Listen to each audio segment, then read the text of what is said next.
Hi friends, എല്ലാവർക്കും പുതിയൊരു വീഡിയോയിലേക്ക് സ്വാഗതം. പ്രതാപൻ പ്രഭാവതിയോട് പറയും, ഗായത്രി ദേവിയുടെ സ്ഥാനത്ത് ഇപ്പോൾ ചേച്ചിയല്ലേ? അപ്പോൾ വരലക്ഷ്മി പൂജ നടത്തേണ്ടത് ചേച്ചിയല്ലേ? പാർവതി ഈ പൂജ നടത്താം എന്ന് പറഞ്ഞപ്പോൾ ചേച്ചി എന്തിനാണ് അത് സമ്മതിച്ചത്? ഈ പൂജയിലൊക്കെ എന്തിരിക്കുന്നു പ്രതാപ? അത് അവൾ നടത്തിക്കോട്ടെ. ഈ പൂജ ഇപ്പോൾ ഞാൻ നടത്തണമെന്ന് പറഞ്ഞാൽ ചിലപ്പോൾ പാർവതിക്ക് അത് അനിഷ്ടമാകും. അത് അവൾ അടുത്ത പ്രാവശ്യം ഗായത്രി ദേവിയുടെ ആത്മാവിനെ കാണുമ്പോൾ പറയും. ഗായത്രിക്ക് നമ്മളോടുള്ള പക ഇരട്ടിക്കും. അവൾ നമ്മളെ കൊടുക്കാനുള്ള എന്തെങ്കിലും ഒരു മാർഗം പാർവതിക്ക് ഉപദേശിച്ചു കൊടുക്കും. അത് ചിലപ്പോൾ നമ്മുടെ പദ്ധതികൾ മുഴുവൻ തകർക്കും. എന്തിനാണിപ്പോൾ ഈ പൂജയുടെ പേരിൽ നമ്മൾ ആവശ്യമില്ലാതെ പുലിവാല് പിടിക്കുന്നത്? ഗായത്രിയുടെ ആത്മാവ് പ്രത്യക്ഷപ്പെട്ട് പാർവതിയോട് സംസാരിച്ചെന്ന് പറഞ്ഞപ്പോൾ ഞാൻ ആദ്യം ഒന്ന് ഭയന്നു. മെമ്മറി കാർഡിൻ്റെ പാസ്വേഡ് ഗായത്രി പാർവതിക്ക് പറഞ്ഞു കൊടുത്തു കാണുമോ എന്ന് ഞാൻ ചിന്തിച്ചു. എന്തായാലും നമ്മൾ പേടിച്ചതുപോലെ ഒന്നും സംഭവിച്ചില്ല. ആ പാസ്വേഡ് ഗായത്രി അവൾക്ക് പറഞ്ഞു കൊടുത്തിട്ടില്ല എന്നല്ലേ അവൾ നമ്മളോട് പറഞ്ഞത്. അപ്പോൾ പ്രതാപൻ പറയും, അത് അവള് കള്ളം പറഞ്ഞതായിരിക്കുമോ ചേച്ചി? അപ്പോൾ പ്രഭാവതി പറയും, അങ്ങനെ ഒരു സാധ്യതയുമില്ല. പാസ്വേഡ് പറഞ്ഞിരുന്നെങ്കിൽ അവളത് ആരോട് പറഞ്ഞില്ലെങ്കിലും വിശാലിനോട് പറയില്ലേ? വിശാൽ ആ പാസ്വേഡ് വെച്ച് മെമ്മറി കാർഡ് ഓപ്പൺ ആക്കുകയും ചെയ്യും. അപ്പോൾ പ്രതാപൻ പറയും, ഒരുപക്ഷെ അവർ രണ്ടുപേരും കൂടെ രഹസ്യമായി മെമ്മറി കാർഡ് ഓപ്പൺ ചെയ്തെങ്കിലോ?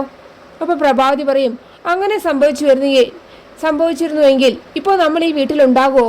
നമ്മൾ വല്ല പോലീസ് കസ്റ്റഡിയിലാവുമായിരുന്നില്ലേ? ഇനി മുതൽ വളരെ തന്ത്രപരമായി വേണം നമ്മുടെ ഓരോ നീക്കങ്ങളും. പിന്നെ അവർ രണ്ടുപേരും കൂടെ പൂജയ്ക്ക് വേണ്ട ലിസ്റ്റൊക്കെ തയ്യാറാക്കുകയാണ് കേട്ടോ. ഇത് കാണുന്ന ശേഖരൻ മനസ്സിൽ പറയും, മനുഷ്യത്വം തൊട്ടു തീണ്ടിയിട്ടില്ലാത്ത പ്രഭാവതി വരലക്ഷ്മി പൂജയ്ക്കുള്ള ലിസ്റ്റ് തയ്യാറാക്കുന്നു. ഇവളെ കഴുത്തിരഞ്ഞരിച്ച് കൊല്ലാനാണ് എനിക്ക് തോന്നുന്നത്. പക്ഷേ എനിക്കതിപ്പോൾ സാധിക്കില്ലല്ലോ. കൊല്ലാൻ സാധിച്ചില്ലെങ്കിലും ഇവളെ എങ്ങനെയെങ്കിലും ഒന്ന് വേദനിപ്പിക്കണം. എന്നിട്ട് ഒന്നും അറിയാത്ത പോലെ പുറകിലൂടെ പോയിട്ട് പ്രഭാവതി ഒരു തള്ളു വെച്ചു കൊടുക്കണം കേട്ടോ. പ്രഭാവതി മറിഞ്ഞ് താഴെ വീഴുകയാണ്. അപ്പോഴേക്കും ഗാർഗയും പാർവതിയും വന്ന് പ്രഭാവതിയെ പിടിച്ച് ഏൽപ്പിക്കുകയാണ് കേട്ടോ. അപ്പോൾ പ്രഭാവതി ശേഖരനോട് ചോദിക്കും, ഇയാൾ എന്തായി കാണിച്ചത്? ഇയാളുടെ മുഖത്ത് കണ്ണില്ലേ? അപ്പോൾ ശേഖരൻ പറയും, കണ്ണുണ്ടെങ്കിലും കാഴ്ചയില്ലല്ലോ പ്രഭാവതി. അപ്പോൾ പ്രതാപൻ ചോദിക്കും, കാഴ്ചയില്ലെങ്കിലേ ഒരിടത്ത് അടങ്ങി ഒതുങ്ങിയിരിക്കണം, അല്ലാതെ ഇങ്ങനെ നടക്കുകയല്ല. അപ്പോൾ ഗാർഗി പറയും, പാവം മുത്തശ്ശനൊരു അബദ്ധം പറ്റിയതല്ല അങ്ങളെ വിട്ടുകളാം. അപ്പോൾ പാർവതി പ്രഭാവതിയോട് പറയും, മുത്തശ്ശനോട് ക്ഷമിക്കാമേ, കാഴ്ചയില്ലാത്തവരുടെ വിഷമം അവർക്കല്ലേ അറിയൂ. അപ്പോൾ പ്രഭാവതി ശേഖരനോട് പറയും, ഞാനൊരു കാര്യം പറയാം, നിങ്ങൾ ഈ വീടിനകത്ത് അധികം കറങ്ങി നടക്കാതിരിക്കുന്നതാണ് നല്ലത്. എന്തെങ്കിലും ആവശ്യമുണ്ടെങ്കിൽ ആരെങ്കിലും ഒന്ന് വിളിച്ചാൽ മതി, എന്ത് സഹായവും മുന്നിൽ വന്നോളും. അപ്പോൾ പ്രതാപൻ ചോദിക്കും, താനിപ്പോൾ എന്തിനാണോ ഇങ്ങോട്ട് എഴുന്നള്ളിയത്? അപ്പോൾ ശേഖരൻ പറയും, ഞാൻ എൻ്റെ ഒരു അഭിപ്രായം പറയാനാണ് വന്നത്. ഇവിടെ വരലക്ഷ്മി പൂജ നടക്കുന്നുണ്ട് എന്ന് അറിഞ്ഞു. ആ പൂജ ആരാ ചെയ്യുന്നത്?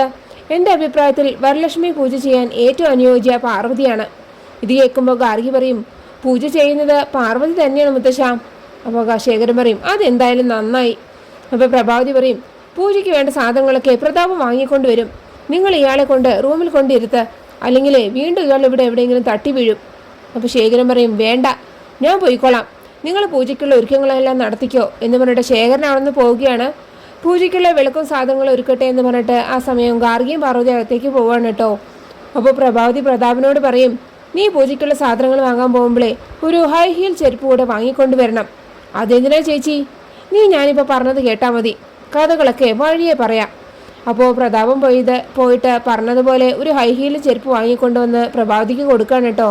എന്നിട്ട് ചോദിക്കും, ഇനിയെങ്കിലും പറ, എന്തിനാണ് ഈ ഹൈ ഹീൽ ചെരുപ്പ്? ഇത്ര ഹീലുള്ള ചെരുപ്പൊന്നും ചേച്ചി ഉപയോഗിക്കാറില്ലല്ലോ. അപ്പോൾ പ്രഭാവതി പറയും, ഇത് എനിക്ക് ഒരാൾക്ക് ഗിഫ്റ്റ് കൊടുക്കാനാണ്. ഗിഫ്റ്റോ? അതാർക്കാണ്? ഈ വീട്ടിൽ താമസിക്കുന്ന ഒരാൾക്ക് തന്നെയാണ്. അതാരാണ്? ജാസ്മിനാണോ? അല്ല, പിന്നെ ആർക്കാ ചേച്ചി ഇത് സമ്മാനിക്കാൻ പോകുന്നത്? നീയൊന്ന് ഗസ് ചെയ്ത് നോക്കൂ പ്രതാപ. പാർവതിക്ക് എന്തായാലും ചേച്ചി ഗിഫ്റ്റ് കൊടുക്കാൻ സാധ്യതയില്ല. പിന്നെ പല്ലവിക്കാണോ? അതെ, അവൾക്ക് തന്നെയാണിത് ഞാൻ വാങ്ങിയത്.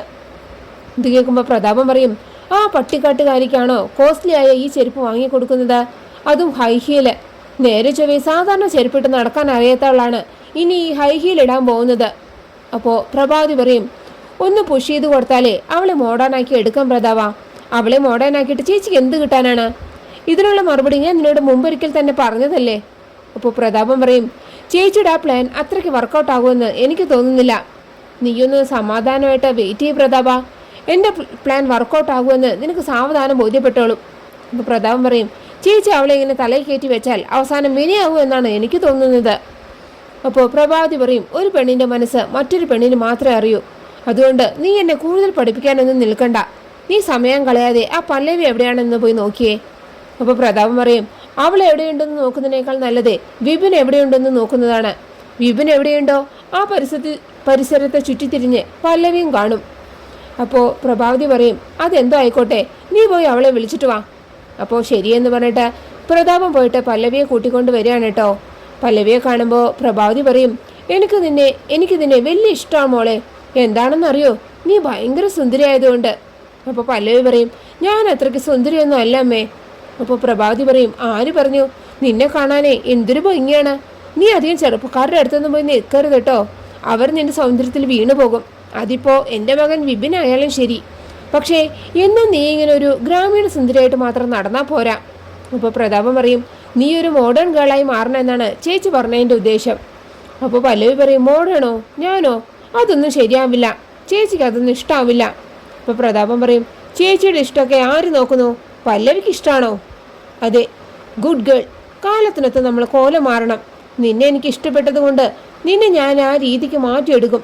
അതിൻ്റെ ആദ്യപടിയായിട്ട് ഞാൻ നിനക്കൊരു ജോഡി ഹൈ ഹീൽ ചെരുപ്പ് തരാൻ പോവുകയാണ് എന്ന് പറഞ്ഞിട്ട് ആ ചെരുപ്പെടുത്ത് പ്രഭാവതി പല്ലവിക്ക് കൊടുക്കുകയാണ് കേട്ടോ. എന്നിട്ട് പറയും, ഇനി നീ ഇതിട്ട് വേണം ഇവിടെയൊക്കെ നടക്കാൻ. രാത്രി കിടക്കാൻ നേരത്ത് മാത്രമേ നീ ഇത് ഊരി വയ്ക്കാവൂ. ഇതിനെ നിസാര പൈസയൊന്നുമല്ല, 4000 രൂപയുടെ ചെരുപ്പാണിത്. എന്ത്, 4000 രൂപയോ? ഇതിപ്പോൾ നിനക്ക് കിട്ടിയപ്പോഴുള്ള നിന്റെ സന്തോഷമാണ് എനിക്ക് വലുത് മോളെ. ഇപ്പൊ തന്നെ ഇത് കൊണ്ടുപോയിട്ട് നീ ഇട്ടു തുടങ്ങിക്കോ എന്ന് പറഞ്ഞിട്ട് പ്രഭാതി പല്ലവി അവിടെ നിന്ന് പറഞ്ഞു വിടാണ് കേട്ടോ. അതേസമയം സുശീല ജാസ്മിനോട് പറയും, വരലക്ഷ്മി പൂജ ഇവിടെ പതിവായിട്ട് നടത്താറുള്ളതാണ്. ഗായത്രി ചേച്ചി ഉള്ളപ്പോൾ ചേച്ചിയാണ് ആ പൂജ നടത്തിയിരുന്നത്. അവൾക്ക് ഗായത്രി ചേച്ചിയുടെ ദർശനം ഉണ്ടായപ്പോൾ ചേച്ചിയാണ് അവളോട് ആ പൂജ ചെയ്യാൻ പറഞ്ഞത്. അപ്പോൾ ജാസ്മിൻ പറയും, ഇതൊക്കെ അവളുടെ അടവല്ലേ ആൻറ്റി? ചത്ത തലയ്ക്ക് മുകളിൽ നിൽക്കുന്നവർ എങ്ങനെയാണ് ദർശനം കൊടുക്കുന്നത്? ഇത് 21ാം നൂറ്റാണ്ടാണ്. ഒരു പ്രേതവും ഇല്ല, ഭൂതവും ഇല്ല, ഒരു കുന്തവും ഇല്ല. ഇതൊക്കെ ഏതെങ്കിലും സിനിമയിലും സീരിയലിലൊക്കെ കാണാൻ പറ്റുള്ളൂ. അപ്പോൾ സുശീല പറയും, അപ്പോൾ ഗായത്രി ചേച്ചിയുടെ ആത്മാവിനെ പാർവതി കാണാറുണ്ടെന്ന് പറയുന്നതൊക്കെ അടവാണ് എന്നാണോ നീ പറയുന്നത്? പിന്നെ അല്ലാതെ ഇവിടെ അവൾ മാത്രമല്ലേ ഗായത്രി ആൻറ്റിയുടെ ആത്മാവിനെ കാണുന്നത്? മറ്റാരും കാണുന്നില്ലല്ലോ. ഗായത്രി ആൻറ്റിയുടെ സ്വന്തം മകനല്ലേ വിശാൽ. എന്നിട്ട് വിശാലിന് എന്താ അമ്മയെ കാണാൻ പറ്റാത്തത്? അപ്പോൾ ഇത് മുഴുവൻ പാർവതിയുടെ നമ്പർ തന്നെയാണ്. ഗായത്രി ആൻറ്റിയുടെ ആത്മാവിൻ്റെ പേര് പറഞ്ഞ് അവൾക്കിവിടെ അവളുടെ ആവശ്യങ്ങൾ നേടിയെടുക്കണം. അവൾക്ക് ഈ വീട്ടിലെ സ്ഥാനം ഉറപ്പിക്കണം. ഇവിടുത്തെ കെട്ടിലമ്മയാവണം. ഗായത്രി ആൻറ്റിയുടെ പകരക്കാരിയാവണം. ഇതൊക്കെയാണ് അവളുടെ ഗൂഢലക്ഷ്യം. അതിനുവേണ്ടി അവൾ നടത്തുന്ന നാടകത്തിന് ഒപ്പം തുള്ളാൻ ബാക്കിയുള്ളവരും. നമുക്ക് അവളുടെ സകല കള്ളത്തരങ്ങളും പൊളിച്ചെടുക്കണം ആൻറ്റി. അപ്പോൾ സുശീല പറയും, എന്ത് വേണമെന്ന് നീ പറഞ്ഞാൽ മതി, എന്തിനും നിൻ്റെ ഒപ്പം ഞാനുണ്ടാകും. അപ്പോൾ ജാസ്മിൻ പറയും, പാർവതി ഇന്ന് ചെയ്യാൻ പോകുന്ന വരലക്ഷ്മി പൂജ എനിക്ക് നടത്തണം. ഇത് കേൾക്കുമ്പോൾ സുശീല പറയും, ഭാവിയിൽ വിശാലിൻ്റെ ഭാര്യയാവാൻ പോകുന്നവളല്ലേ നീ? ആ സ്ഥിതിക്ക് ഈ പൂജ നീ ചെയ്യുന്നത് തന്നെയാണ് നല്ലത്. എന്നാൽ നമുക്ക് പാർവതി പോയിട്ടൊന്ന് കാണാം എന്ന് പറഞ്ഞിട്ട് സുശീലയും ജാസ്മിനും കൂടെ പാർവതിയുടെ അടുത്തേക്ക് പോവാണ് കേട്ടോ. ആ സമയം പാർവതിയും ഗാർഗിയും കൂടെ പൂജയ്ക്ക് വേണ്ട മാല കെട്ടിക്കൊണ്ടിരിക്കുകയാണ്. അത് കാണുമ്പോൾ സുശീല പാർവതിയോട് ചോദിക്കും, നീ ഇതുവരെ മാല കെട്ടിക്കഴിഞ്ഞില്ലേ? വേഗം ഒന്ന് കെട്ടിത്തീർക്കടി. ഇത് കേൾക്കുമ്പോൾ ഗാർഗി പറയും, ആൻറ്റി ആരോടാണ് ഈ ഓർഡർ ഇടുന്നത്? ആൻറ്റിയുടെ ഈ കൽപ്പനകളൊക്കെ അനുസരിക്കാനേ പാർവതി ഈ വീട്ടിലെ വേലക്കാരിയൊന്നുമല്ല. പാർവതി ഈ വീട്ടിലെ മഹാലക്ഷ്മിയാണ്, മഹാലക്ഷ്മി. ഇത് കേൾക്കുമ്പോൾ സുശീലയും ജാസ്മിനും ചിരിക്കാൻ കേട്ടോ. എന്നിട്ട് സുശീല ചിരിച്ചുകൊണ്ട് ചോദിക്കും, വെറും കൈയോടെ കയറി വന്ന ഇവൾ എങ്ങനെയാണടി മഹാലക്ഷ്മി ആവുന്നത്? മഹാലക്ഷ്മി ആവണമെങ്കിലേ കൈ നിറയെ പണം വേണം. ഇവൾക്ക് അതൊന്നുമില്ലല്ലോ. അപ്പോൾ ജാസ്മിൻ പറയും, ഇവളെ വെറും പിച്ചലക്ഷ്മിയാണ്, പിച്ചലക്ഷ്മി. അപ്പോൾ ഗാർഗി പറയും, ഇന്ന് ഒരു നല്ല ദിവസമായിട്ട് വെറുതെ നിങ്ങൾ രണ്ടും കൂടെ പ്രശ്നം ഉണ്ടാക്കാൻ നോക്കരുത്. പാർവതി മിണ്ടാതിരിക്കുന്നുവെന്ന് കരുതി അവളുടെ തോളത്തിരുന്ന് ചെവി കടിക്കാൻ നോക്കരുത്. ഇന്ന് വരലക്ഷ്മി പൂജ ചെയ്യേണ്ടവളാണ് പാർവതി. ഇവളെ പരിഹസിച്ചാൽ അത് മഹാലക്ഷ്മി അപഹസിക്കുന്നതിന് തുല്യമായിരിക്കും. അത് പാപമാണ്. വെറുതെ പാപം ഏറ്റുവാങ്ങരുത്. അപ്പോൾ ജാസ്മിൻ ചോദിക്കും, ഇവളാണ് പൂജ നടത്തുന്നതെന്ന് ആരാ നിന്നോട് പറഞ്ഞത്? പൂജയെ ഞാൻ നടത്തും. ഇത് കേൾക്കുമ്പോൾ ഗാർഗി ചോദിക്കും, നീയാണ് പൂജ നടത്തുന്നതെന്ന് ആരാ നിന്നോട് പറഞ്ഞത്?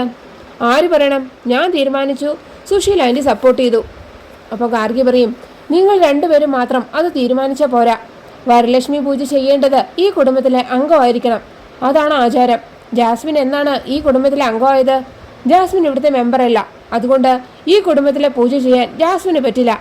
ജാസ്മിന് വരലക്ഷ്മി പൂജ നടത്തണമെങ്കിൽ ജാസ്മിൻ്റെ വീട്ടിൽ പോയി നടത്തണം. ഇവിടുത്തെ വരലക്ഷ്മി പൂജ ഈ വീട്ടിലെ മഹാലക്ഷ്മിയായ പാർവതി തന്നെ നടത്തും. അതിന് യാതൊരു മാറ്റവും.